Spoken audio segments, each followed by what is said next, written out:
오후에는 두 개를 먼저 하는데요. 첫 번째는 이 선불교에서 보는 욕망이고, 그 다음에 이제 서양 철학에서 보는 욕망, 이렇게 넘어가겠습니다. 그래서 지금은 그 선불교에서 보는 욕망관을 창원전문대학교의 이덕진 교수님 모시고 발표를 듣도록 하겠습니다. 제가 이야기하고자 하는 부분은 선불교인데요. 선불교는 사실은 욕망에 대한 직접적인 그 언급이 없습니다. 없기 때문에 기본적으로 유추해서 욕망에 준하는 단어 및 그 용례들을 유추해서 되게 재해석하죠. 따라서 제가 이야기하는 그 선불교의 욕망관에 대해서는 논란의 여지도 있습니다. 다른 이야기도 하고 또 그 논란이라고 하는 게 늘 우리를 긴장과 탄력 속에 들어가게 만드니까 기대하는 바입니다. 욕망이라고 하는 것을 일단 먼저 어떻게 볼 것인가라고 할 때 불경 감히 말씀드린다면 팔만대장경을 놓고 본다면 팔만대장경의 반은 인생은 고라고 하는 이야기고 나머지 반은 그 고로부터의 해탈에 대한 이야기입니다. 그러니까 어떻게 하면 해탈할 것인가.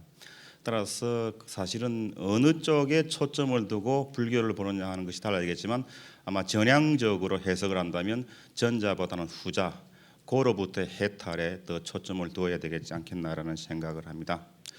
또 한편 다른 쪽으로 본다면 그 보통 우리가 20세기의 하두를 실용과 욕망이라고 그럴 때 그야말로 현대처럼 욕망이 아주 강조되어지는 시기는 없는데 우리가 여기서 오늘날 왜 이렇게 욕망이 강조되어질까라고 하는 문제에 대해서 좀 생각할 필요가 있는데요. 그는 뭐 여러 가지 설명이 가능하겠지만 일종의 생산성의 문제죠. 근현대 이전에 사실은 우리가 가지고 있는 생산이라고 하는 건 대단히 미약합니다. 쉽게 말하면 10명이 있다면 생산을 아무리 잘해봤자 한 5명 정도밖에 못 먹는 그런 사회죠.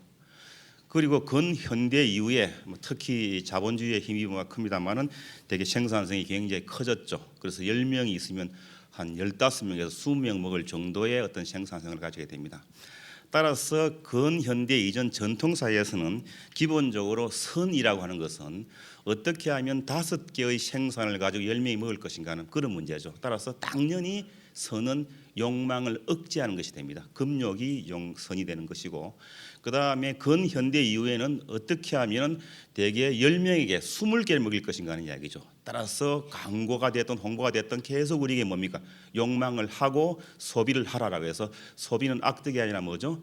미덕이 됩니다. 따라서 기본적으로 그 선과 악의 문제나 이런 문제를 볼 때 근현대 이전에서의 욕망의 문제는 늘 어떤 금욕의 문제, 어떻게 모자라는 것을 나눌 것인가 하는 문제가 되고 그 다음에 현대인은 기본적으로 욕망이 조장되어지면서 지금 식량위기다 뭐다 하지만 사실은 지금 대개 굶는 사람은 지구상에 식량이 모자라기 때문이 아니고 한쪽으로 대개 치우쳐있기 때문에 따라서 어떻게 고루 분배할 것인가는 형평성의 문제가 이야기되는 겁니다. 따라서 욕망을 어떻게 해석할 것인가 하는 문제는 대개 21세기의 초점에서 거꾸로 이제 1000년 전에 어떤 선불교를 해석한다고 할 때 아무래도 그 욕망은 전향적으로 해석될 수밖에 없고 따라서 저의 선불교에 대한 욕망의 해석은 새로운 시대에 걸맞게 전향적인 해석이다라고 생각을 하시면 되겠습니다. 그래서 일단 욕망에 대한 저의 기본적인 입장을 이야기하고요. 그 다음에 이제 그럼 선불교라고 하는 것이 어떤 것인가라고 할 때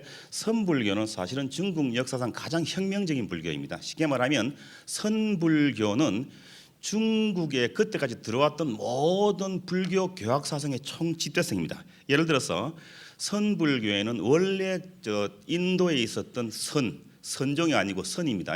선이 들어가 있고 그 다음에 구마라사 이후에 대성 공간이 거기에 들어가 있습니다. 그 다음에 특히 이제 그 중국식 불교의 최초라고 말하는 천태불교, 천태종 불교의 천태지가 가지고 있는 지관이라고 하는 명상, 특히 이제 선이라고 하는 게 참선하는데 그 명상이 굉장히 의미를 가지게 됩니다. 그런데 보다 중요한 것은 네 번째로 중국식 불교의 특징, 하원불교. 쉽게 말하면 중국 사람들은 인성론에 굉장히 깊은 관심을 가져서 인간의 성품이 악한가 선한가를 이야기해서 여러분도 알다시피 맹자가 있고 순자가 있는데 이것을 불교식으로 재해석한 것이 순자가 대개 천태종은 대개 순자식의 어떤 불교 해석입니다. 그래서 일종의 정학설이죠. 성학설적 의미고 맹자식으로 불교를 재해석한 것이 하엄이라면 하엄은 기본적으로 대개 모든 세계가 이미 있는 그대로 완전하다는 생각을 가지고 있죠. 이게 사실은 또 불교에 영향을 줍니다. 그 다음에 다섯 번째 대단히 의미 있는 것 중에 하나가 어떠한 범부라도 아미타불을 부르면 바로 즉시 대개 서방 정토에 태어날 수 있다는 정토 사상이라고 하는 겁니다. 이것이 그야말로 아무리 죄를 지은 사람도 돌아가시기 직전에 나무아미타불을 10번만 하면 바로 뭐죠? 서방 정토에 태어날 아주 간단한 것, 이것들이 기본적으로 대개 선의 의미를 주게 됩니다. 따라서 사실은 중국 선불교에 크게 기여한 것은 하엄 사상과 정토 신앙인데요. 기본적으로 하엄이 가지고 있는 본래적 완전성, 이것은 나중에 이제 선불교가 그것이 해능이 됐든 누가 됐든 간에 인간은 본래 부처라고 하는 생각에 바로 다이렉트로 되게 접목이 됩니다. 그 다음에 이제 흔히 말하는 중국 선종의 특징이 도노인데요. 도노라고 하는 것은 사실은 정토에서 말하는 누구라도 나무아미타불을 부르면 바로 부처가 사는 세계로 태어난다는 그 간단하고 일시적인 것이 바로 선불교의 영향을 끼칩니다. 이렇게 선불교라고 하는 것은 중국에 그때까지 생겼던 모든 불교가 총집대성한 것이다. 특히 이제 천태, 하엄, 정토가 총집대성한 것이다라고 하는 겁니다. 그 외에 또 선불교가 가장 의미 있는 이야기는 기본적으로 대개 그 자심 혹은 자성이라고 하는 것에 대한 엄폐를 푸는 것이죠. 쉽게 말하면 초기 불교에서도 마음에 관한 이야기를 계속하지만은 그 마음에 관한 이야기를 초기 불교에서는 현시하거나 겉으로 드러내는 것이 아니라 암시합니다. 암시를 통해서 마음을 이야기하지만 이것을 겉으로 적극적으로 드러내는 최초의 불교가 기본적으로 선불교다라고 이렇게 보는 거죠. 그렇다면 이제 대개 이제 선불교가 이렇게 만들어졌다면, 그렇다면 선불교가 대개 욕망에 대해서 어떻게 보는가? 아까도 이야기했듯이 욕망에 대한 직접적인 언급은 없기 때문에 유추 해석 내지는 대개 비교적 비슷한 것들을 모아서 이야기하는 것들입니다.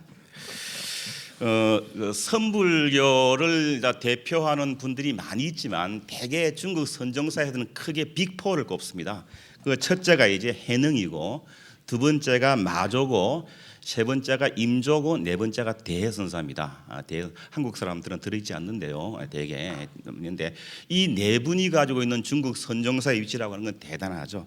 일단 먼저 해능이 가지고 있는 중국 선종사의 위치라고 하는 건, 해능은 기본적으로 중국 최초로, 그러니까 중국 선종의 실질적인 어떤 창립자가 해능이라고 보는데, 그건 왜냐하면 대개 그 해능 이전의 교학불교 가지고 있던 추상적인 본체로서의 성격을 구체적이고 현실적인 인간의 마음으로 재해석했죠. 따라서 기본적으로 그 해능 이전의 불교는 어떤 외대적 종교라고 볼 수 있습니다. 그것을 대개 내재적인 종교로 바꾸면서 기본적으로 부처를 숭배하는 것이 아니고, 내가 곧 부처니까 부처를 숭배할 것이 아니라 누구를 숭배하죠?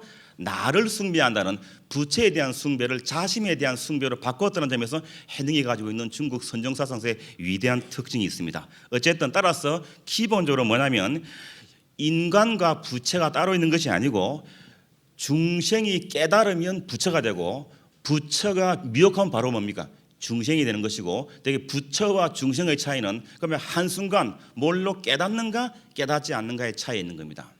그런데 마조에 가면은 대개 그 해능은 성을 가지고 이야기하는데, 마조는 자성이 부처가 아니라 자심이 곧 부처라고 말합니다. 이 말은 무슨 말인가 하면, 대개 해능이 성을 이야기하는 것은 대개 중국 인성론사에서는 본다면 성은 반드시 그에 전개되는 성정이 있습니다. 우리 흔히 말하는 4단과 7정이 있죠. 성은 순수한 선이라면 정은 선과 악이 겸비된 거라고 보여집니다. 따라서 기본적으로 해능이 자성만을 이야기하는 것은 정을 고의로 배제한 거라고 볼 수 있습니다. 그런데 마조가 정을 같이 넣은 심을 대개 자심이 곧 부처라고 이야기한 것은 부처에 대한 해석의 범위가 더 뭐죠? 넓어진 거라고 볼 수 있는 겁니다. 자, 그런데 거기서 한 걸음 더 나아가서 이제 임재쯤 되면 사람이 곧 부처라고 말합니다. 자, 되게 우리 안에 있는 마음 가운데 성이 곧 부처인 거에 대해서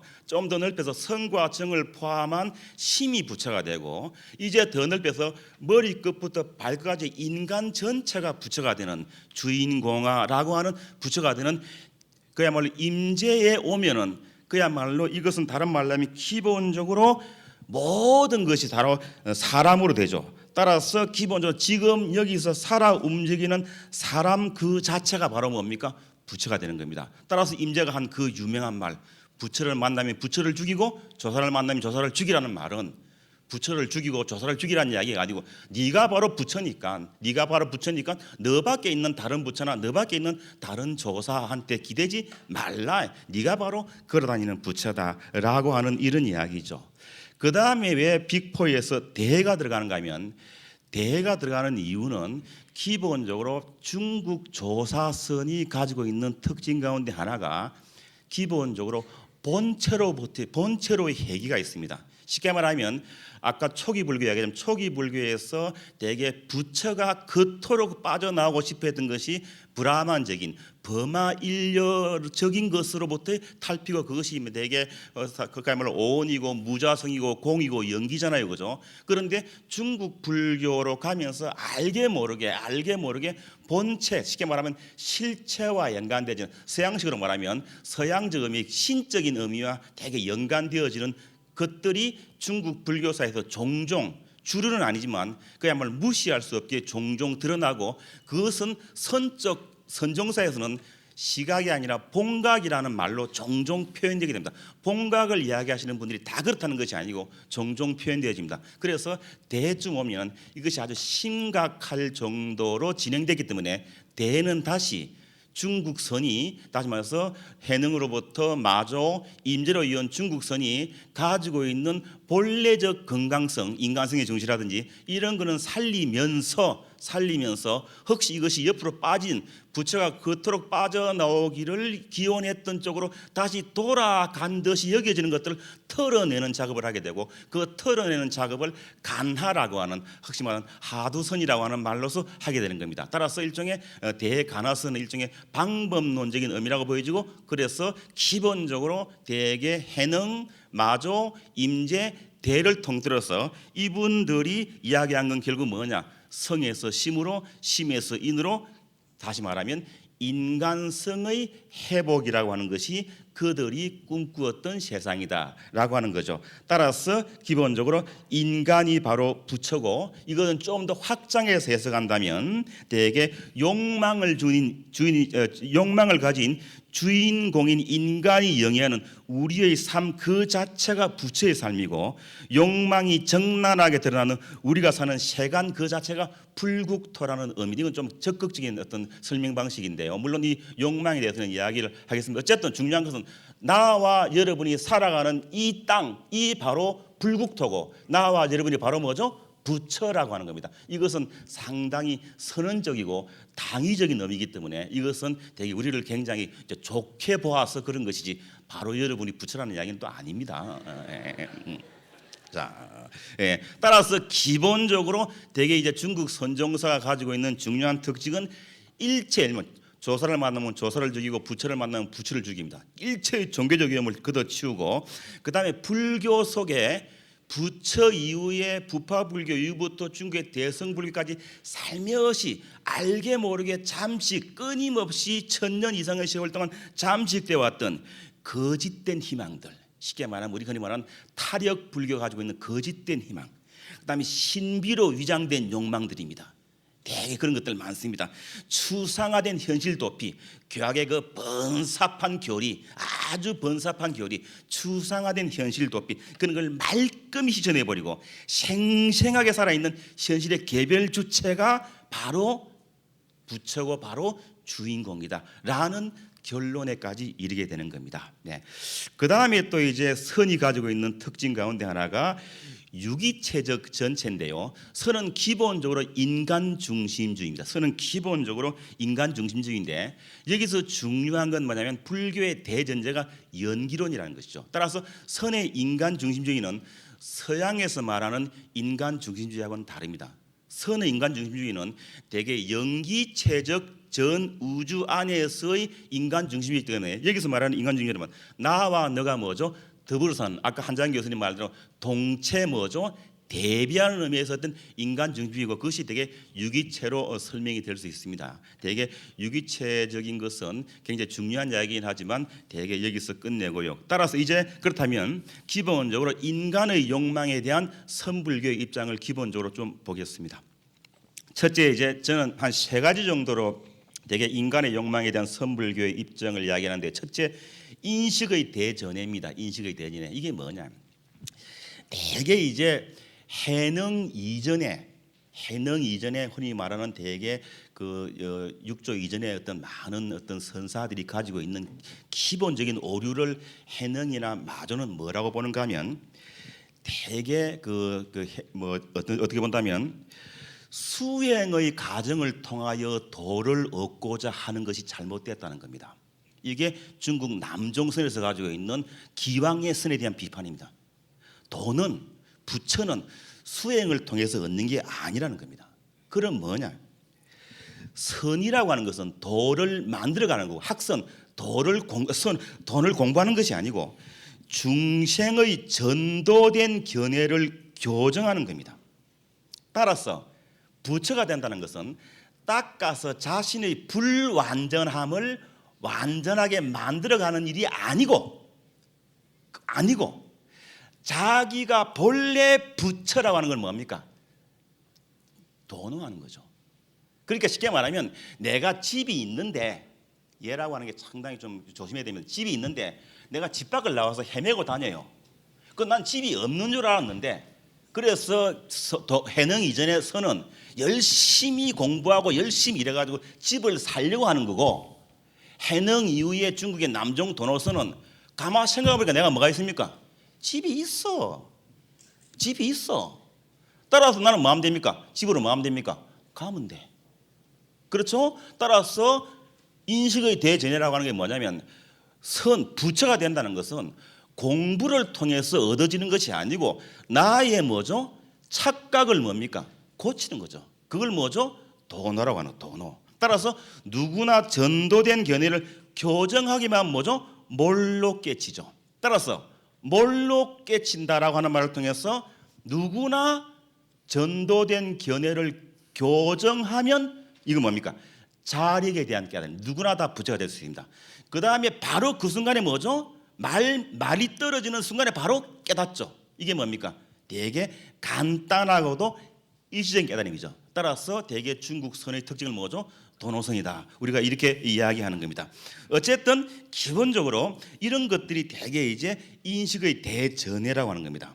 그 다음에 이제 또 중요한 것은 뭐냐면 깨어 있음을 전제로 하는 욕망의 긍정이라고 하는 건데 이게 무슨 이야기인가 하면 선불교는 대승불교죠. 선불교는 대승불교입니다. 대승불교죠. 예, 대승불교인데 대승불교의 가장 중요한 특징은 대승불교 이전에 없던 용어의 등장이죠. 그 용어는 뭐냐면 보살입니다. 따라서 대승불교의 정체성을 한마디로 말하면 보살행이죠. 보살행을 하면 대승불교가 안 하면 대승불교가 아니죠.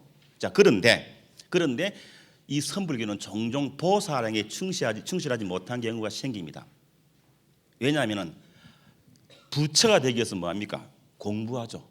저기 해인사에서 저기 송강사에서 뭐 열심히 공부합니다. 따라서 기본적으로 그렇게 공부하다 보면 뭡니까? 대개 뭐죠? 나와 부처 간의 갈등 구조가 굉장히 강렬해지죠. 굉장히 강렬해지는 그 사이에는 중생을 교화한다는 보살행은 끼어들 여지가 별로 없게 되는 겁니다. 따라서 기본적으로 중생구제의 강력한 이론적 배경이 되었던 대승불교의 상구보리 하와중생이라고 하는 이념이 특히 하와중생이 되게 선불교에 와서는 뭐죠? 되게 깨치는 것을 가로막는 분별심에 속박된 발언이 될 수도 있다고들 종종 여겨지는 거죠. 그래서 한국 선불교가 보면 우리가 보기에 뭐죠? 보통 보살행에 종종 등한시하는 듯이 여겨지는 경우가 가끔 보이기도 합니다.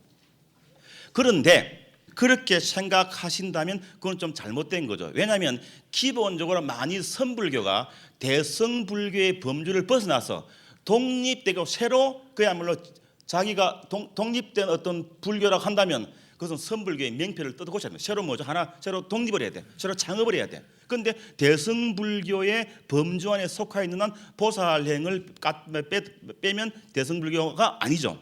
따라서 기본적으로 선에서 말하는 깨달음이라고 하는 게 뭐냐? 아까 말했던 몰록 도노한다는 건 뭐냐라고 하면 기본적으로 뭐죠?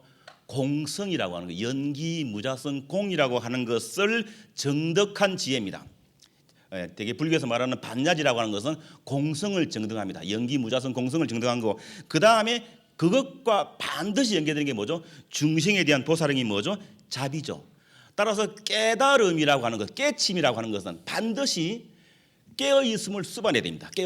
깨어있음이라고 뭐는가 하면 백의 중생에 대한 자비가 지금 중생에 대한 자비로 가득 차 있는 나의 삶이 바로 깨어있음입니다.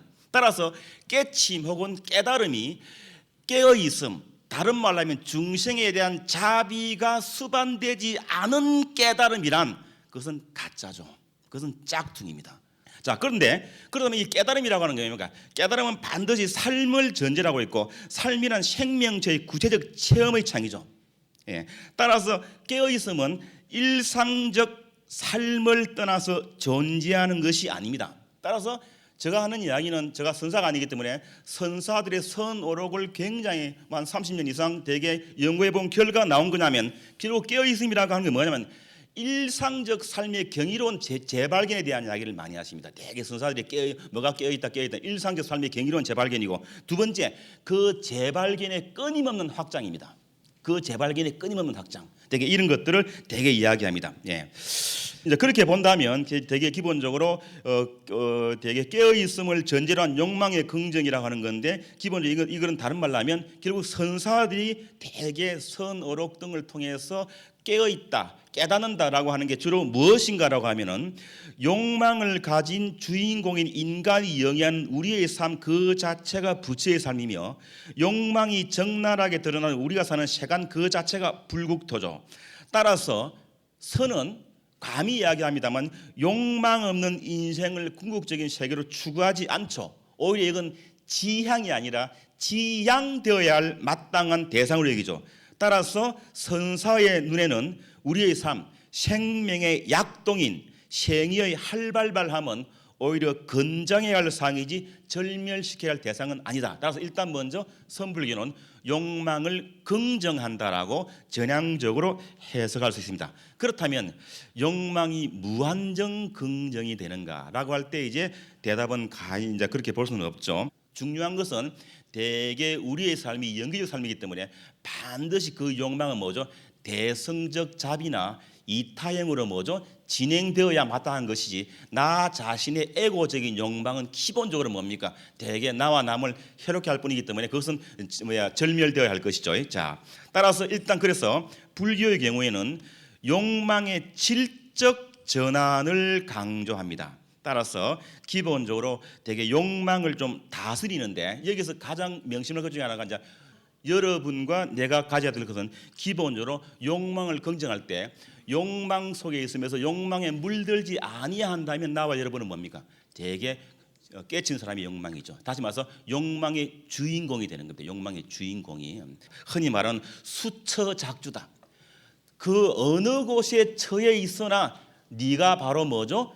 주인공이고 입처계진이다. 네가 바로 부처야, 네가 바로 진리야라고 하는 그 임재의 유명한 말, 그 말이 바로 우리에게 주는 거죠. 주인공의 삶을 살아라 라고 하는 거죠. 그 다음에 이제 이것하고 연관되는 것이 대자윤이죠. 자유인의 삶을 살아라. 그 다음에 이제 흔히 하는 아주 쉽게 하는 말들이 이제 그 욕망줄이기입니다. 욕망줄이기. 쉽게 말하면 대개 우리가 원하는 욕망을 분모라고 보고 우리가 얻을 수 있는 욕망을 분자라고 본다면 분자가 상당히 많이 늘죠. 굉장히 많이 늘었죠. 우리가 뭐 핸드폰도 늘었고 뭐 많이 늘지 않습니까? 하지만 분자는 대개 산술급수로 늘죠. 1, 2, 3, 4, 5, 6입니다. 하지만 분모는 굉장히 빠르죠. 기하급수로 1, 2, 4, 8, 16, 30이죠. 따라서 우리는 늘 불행하죠. 따라서 불교에서 하는 이야기는 분자를 늘리는 것도 좋지만 중요한 건 뭐죠? 분모 줄이기다라고 해서 기본적으로 분모를 가짜 욕망이라고 보고 가짜 욕망 줄이고 진짜 욕망 늘리기라고 하는 것들을 이야기합니다. 뭐 그 외에도 굉장히 뭐 다양한 무소유, 무주상 뭐 이런 것들이 이 이야기를 많이 합니다. 대개 뭐 바르게 살기, 느린 삶 이런 걸 많이 하지만 어쨌든 기본적으로 오늘날 21세기 그야말로 자본주의 욕망이라는 건 욕망의 조장이죠. 조장이지만 선불교에서 말하는 욕망은 욕망의 다스림이라고 볼 수 있습니다. 좀 어려운 이야기는 싹 빼고 쉬운 이야기만 골라가지고 했습니다. 그리고 이제 김종욱 교수님이 좀 그 날카로운 질문을 함을 통해서 저의 의도가 좀 더 드러나지 않을까라는 생각을 합니다. 고맙습니다. 네. 예, 수고하셨습니다. 날카로운 질문이 준비되는지는 모르겠는데 지금 들으신 거에 대한 어떤 정리는 생략하고요. 바로 이제 질문으로 들어가겠습니다. 첫째는 이제 무아와 진화에 대한 문제입니다. 발표자께서는 이렇게 표현했습니다. 붓다는 형이상학적 자아, 즉 진화는 없고 단지 경험적인 자아, 즉 가만 있다고 생각한다고 말했습니다. 또 그러면서도 선불교는 마음을 통일하여 잡념을 일으키지 않음으로써 진정한 자기의 참모습으로 돌아가는 것이고, 그러므로 진실한 자아를 탐구하고 절대 주체의 자각에 사는 자각적 종교다라고 주장하고 있습니다. 그렇다면은 붓다께서 부정한 진화와 선불교가 긍정하는 진실한 자아 혹은 진정한 자기라고 하는 것은 같은 것인가요? 다른 것인가요? 하는 문제고요. 더욱이 발표자께서는 선불교의 공에 입각한 불성을 가진 주인공을 자기 부정과 자기 포기를 통한 대화적 긍정이라고 이렇게 묘사를 하고 있습니다. 그렇다면은 초기 불교에서의 그 진화의 부정과 선불교의 대화의 긍정은 일단 겉으로 보면 모순되는 듯이 보입니다. 그 문제이고요. 오히려 혹자의 견해는 이런 게 있을 수 있습니다. 선불교에서의 소위 대화적 주인공이라고 하는 것은 결국 대화라는 표현 자체가 브라만교에서의 버마이려 사상에서의 브라만 아트만의 그 아트만과 도대체 뭐가 다른 건지 하는 이런 질문입니다. 선불교의 특징은 이제 선불교를 왜 가장 그 혁명적인 불교라고 하는가 하면 선불교 이전에서도 마음에 관한 이야기는 하지만 마음을 주로 암시하죠. 마음을 직접적으로 드러내는 것이 아니고 되게 이야기를 하지만 선불교에서부터 기본적으로 되게 마음에 대한 엄폐를 풀어가지고 마음을 겉으로 드러냅니다. 마음을 겉으로 드러내니까 종종 마음이 뭡니까? 진화로 설명되는 것이 아닌가라고 오해되기도 하고, 또 많은 그 불교 학자들은 그렇게 오해를 하는 경우도 있었어요. 선사들의 경우도 그렇게 오해하고 하는 경우도 있습니다. 그래서 이제 오해의 소지가 없지는 않습니다.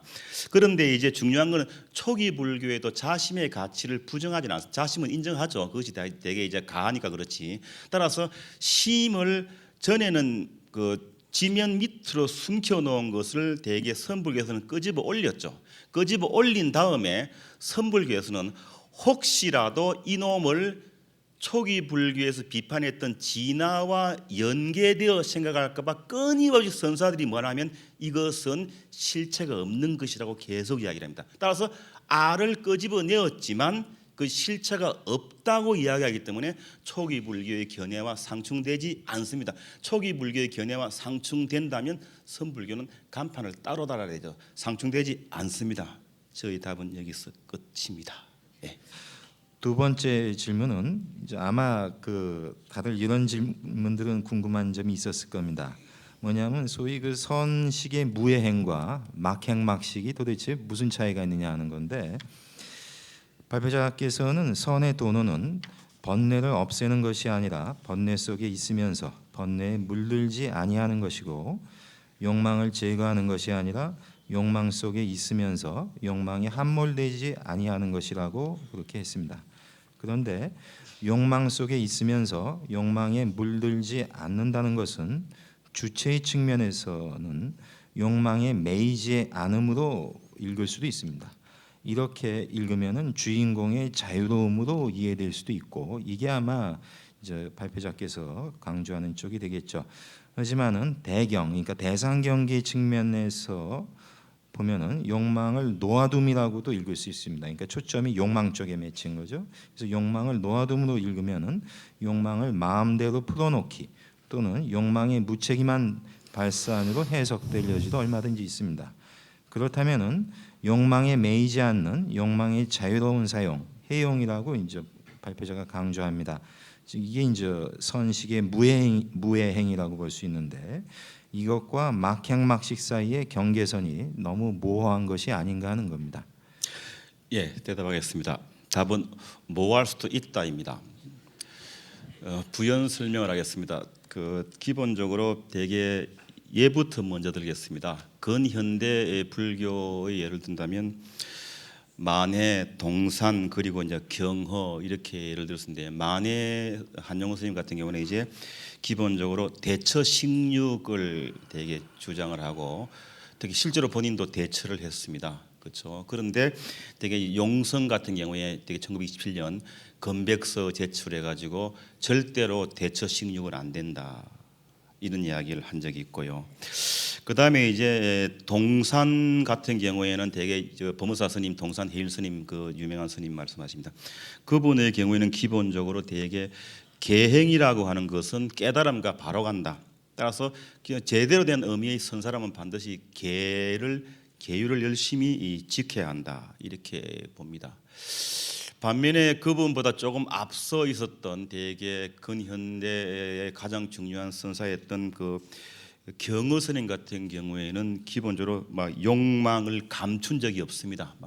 그야말로 늘 당당하게 욕망의 바다에서 유영을 했죠. 막 동네 길 가던 동네 처녀의 입을 맞추며 예를 들면 이런 겁니다. 시자하고 같이 길을 가는데 시자가 걸음이 느리죠.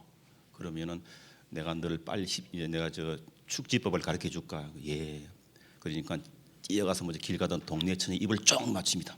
그러니까 동네 총각들이 막 쫓아오죠. 그러니까 시자가 날 죽이라고 막 날 살리라고 도망가죠. 봐라, 내가 축지법 가르쳐 주지 않았느냐. 이러한 예에서 우리가 그럼 갑자기 입맞춤을 당한 그 처녀는 어떻게 되는 겁니까? 라는 질문이 나올 수가 있습니다. 이게. 그러니까 기본적으로 그냥 무예행이고 막행막식은 좋은데 그 처녀는 그 처녀의 남편이 아니고 약혼자 정도는 그때가 옛날이니까 그야말로 정조를 해줄 당했을 터인데 이런 식으로 했던 굉장히 복잡한 이야기들이 있었습니다. 그래서 이제 답이라기보다는 모호하니까요. 제가 보기에는 기본적으로 인간성 이해에 대한 심화가 기본적으로 인간에 대한 어떤 역사라고 볼 수 있습니다. 쉽게 말하면 윤리나 사상이나 철학이나 이런 것들의 발전은 인간성을 얼마나 넓게 이해해 나가는가라고 하는 것을 볼 수 있죠. 대개 경어가 우리보다 100년 앞서 가지고 욕망의 바다에서 유행했던 것이 과연 어떤 것인가라고 하는 문제는 시대가 달라지면서 해석의 여지가 달라질 수가 있기 때문에 어떤 식으로 본다면 저는 되게 경어나 동산이나 만해 같은 사람이 굉장히 고맙죠. 왜? 그분들이 그야말로 최전선에서 그야말로 소총 들고 싸웠기 때문에 나중에 우리 같은 격리가 뭡니까? 따질 수가 있는 거고 그것이 인간성 이해를 심화시키고 인간성의 삶을 넓히는 거다. 저는 그렇게 봅니다. 하지만 경어의 욕망은 늘 문제는 되죠. 예, 모호하게 답변이 된 것 같습니다. 예, 사실 저도 이제 나올 수 있는 질문에서 했는데 참 그 답변이 진짜 모호할 수밖에 없을 것 같아요.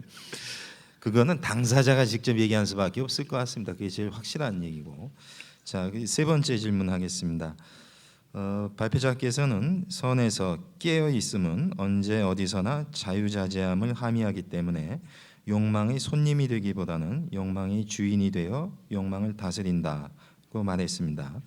그런데 이렇게 일상 속에서 욕망을 다스리는 것이 소위 그 간화선에 의해서 어떻게 가능할 수 있는지 하는 문제입니다. 예, 대답하겠습니다.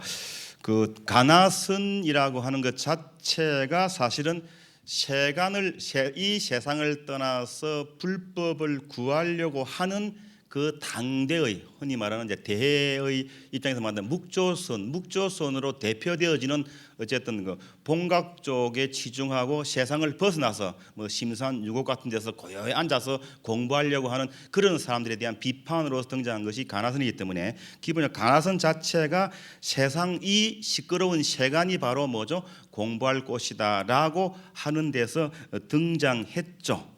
가나선이라고 하는 것은 대개 이것이 그 조사선이나 초기 부처님의 불법과 다르지가 않습니다. 기본적으로 남종선 내지는 조사선 내지는 가나선이라고 하는 것은 초기 불교의 부처가 말씀했던 연기 무자성 공의 원리를 되게 체득하고 체화하고자 하는 것이고, 그 연기나 무자성이나 공의 원리를 머리끝부터 발끝까지 완전히 체득했다고 여길 때가 깨침이기 때문에 그럴 경우에는 욕망의 다스림이 저절로 되지 않을까라는 생각을 합니다.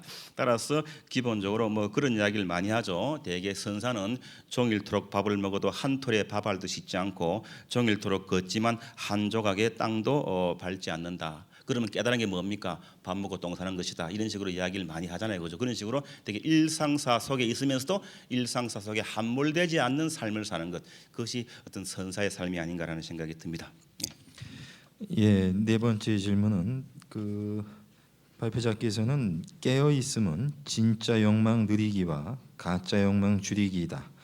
깨어 있음의 삶을 살기 위해서 선사들은 물화되고, 이때의 물은 이제 그러니까 사물화된다는 그 얘기입니다. 물질화되고 양화된, 그러니까 양적으로 되는 거예요. 양화된 가짜 욕망을 줄이고 심화되고, 이때 심은 이제 마음 심자입니다. 심화되고 질화된, 그러니까 성질화된 진짜 욕망을 누리라고 한다. 이렇게 썼습니다. 그렇다면은 진짜 욕망과 가짜 욕망의 구별은 심과 물 또는 질과 양의 구분이 되는데, 이것은 너무나 좀 단순화된 구분법 같습니다. 도대체 진짜 욕망과 가짜 욕망을 나누는 기준은 어디 있겠습니까? 글쎄, 대답이 좀 약간 서로 엇박자가 될 것 같은데요. 진짜 욕망과 가짜 욕망을 나누는 기준이다라고 할 때, 아까도 이야기했지만 선불교에서는 욕망이란 말 자체가 없기 때문에 대개 이제 유추해서 이야기를 하는데, 기본적으로 선은 자기가 바로 주인공이라는 절대 주체라고 할까요? 절대 자각에 대한 이야기를 합니다. 따라서 선은 그 현실에서 살아가는 개별 주체가 자기가 바로 부처라고 생각하고 부처의 위치에서 자신을 포착하는 거고, 자기 이외의 어떤 근위도 받아들이지 않는 거죠. 따라서 기본적으로 대개 이제 그 진짜 욕망과 가짜 욕망을 놓고 볼 때, 그 계산하는 계량적인 양적인 지식을 가지면 계량하죠. 뭐 친구를 예를 들면 남자친구, 여자친구 할 때 대상을 볼 때 뭐 외모를 본다든지 키를 본다든지 이렇게 하면 이제 계량이 안 되겠습니까? 그렇죠? 그런 식으로 계량적인 지식이면 이건 가짜 욕망이 되겠죠. 그다음에 마음의 심성을 발휘하면 이건 이제 반야지니까 진짜 욕망이 되겠죠. 또 개별을 보면서 개별에 떨어지면 가짜 욕망이 되고, 개별을 보면 개별에 떨어지지 않으면 진짜 욕망이 되겠고, 마음의 수양의 무게 중심을 두면 진짜 욕망이 될 것 같습니다. 그 다음에 지식의 노름에 의존한다면 가짜가 되겠고요. 그 다음에 집착하지 않으면 진짜가 되겠죠. 어쨌든 제일 중요한 것은 선은 전면적인 인격의 변화가 일어나면 대개 전면적인 인격의 변화를 전제한 모든 욕망은 진짜 욕망이 아닌가라고 했죠. 따라서 기본적으로 자신을 속박시킨 주변의 환경으로부터 해방된다면 진짜 욕망이 아닌가, 그렇게 생각합니다. 좀 대답이 그렇게 좋지는 않은 것 같네요. 예. 다섯 번째 질문은 이겁니다. 발표자께서는 깨어 있음의 욕망은 소유의 충족이 아니라 자비에 의한 지혜로 체화되는 결과 나의 것을 버리는 무소유와 무주상에 있다. 참된 불교의 진짜 욕망의 길을 찾아 무소유의 삶을 실행하고 무주상 보시를 실천하는 보살행을 선불교에서는 꿈꾼다. 이렇게 했습니다. 그렇지만 지혜와 자비를 한 몸으로 구현하는 자리이타의 정신으로 무장한 것이 이제 대승보살인데, 대승보살이 도노견성의 조사로 대체되는 순간에 일체 중생의 성불을 위해서 자신의 깨달음까지도 뒤로 미루겠다라고 하는 보살 정신이 도노성불을 통해서 현생에서 즉각적 깨달음을 추구하겠다라고 하는 이런 그 조사에 의해서 상당히 희석되는 부분이 있는 것 같습니다. 실제로 선불교 속에서 대승불교의 이런 자비 정신이 과연 어느 만큼 드러나는지, 물론 이제 발표 중간 중간에 그 자비를 강조를 하셨는데 정말 납득할 수 있는 그런 자비의 이런 것이 과연 선에서 얼마나 주장될 수 있는지 하는 문제입니다. 예, 이 부분이 상당히 아픈 부분이죠. 어쨌든 뭐 대답을 해보죠. 아까 발표에도 이야기를 했지만 그 선불교는 대승불교의 범주 안에 들어있지만 보살행에 충실하지 못하다고 여겨지는 경우가 가끔 보이죠. 왜냐하면 그 선의 중점적 관심이 이제 흔히 말하는 구경각, 견성성불에 있기 때문입니다.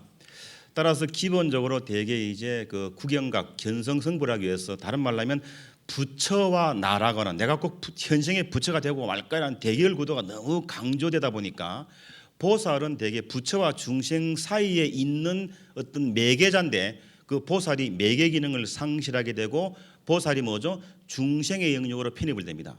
따라서 만일 깨닫지 못한 자라든지 혹은 이런 자가 기본적으로 뭐죠? 보살행을 하고자 하면 그는 뭐죠? 기본적으로 대단히 어쨌든 그 어떤 식으로 말한다면 분별심에 속박된 발언이 되는 거죠. 그렇기 때문에 기본적으로 막 그야말로 지난 우리 민주화 때 보면은 한 번도 뭐 선성들이 안 나온 경우도 종종 있듯이 세상하고는 전혀 관계없이 앉아서 공부만 한다. 저게 과연 보살행이냐 이런 식으로 질문이 나올 수가 있는 겁니다. 그 질문은 아주 심각한 질문이죠. 일단 먼저 첫 번째 이야기를 한다면 일단 만일 그 보살행을 분별심에 속박된 발언이라는 제목으로 배격되어진다면 이건 잘못된 거죠. 왜냐하면 깨달음이라고 하는 것은 쉽게 말하면 자타불의의 세계를 체득하는 것이고 번뇌가 곧 깨달음이고 깨달음이 곧 번뇌고 세간이 출세간이고 출세간이고 세간이라고 하기 때문에 기본적으로 깨달은 사람은 인연에 따라서 자연스럽게 중생 제도의 길을 걷죠. 따라서 선에서 말하는 깨달음은 반드시 깨어있음을 수반하고 그 깨어있음은 지혜와 그리고 뭐죠? 자비이기 때문에 자비를 하지 않는 보살행을 하지 않는 깨달음은 그야말로 아르마디죠. 아르마디입니다. 자, 그런데 지금 현재 중국 선 가운데 동아시아 3국 중국하고 한국하고 일본을 놓고 봤을 경우에 가나선 전통이 유일하게 남아있는 나라가 우리나라죠. 그리고 우리나라가 세계에서 브랜드 가치로 내세울 만한 사람들이 대개 뭐 경어고 성철이고 이런 사람들이 전부 가나선사고 이분들의 주 간이다는 중생이 전년 아니었습니다. 중생이 전년 아니고 뭐죠? 세상이 어떻게 되든 말든 뭐죠? 산속에 들어앉았단 말이죠. 근데 중요한 거는 오늘날 우리가 더 큰 영향을 받는 이는 뭡니까?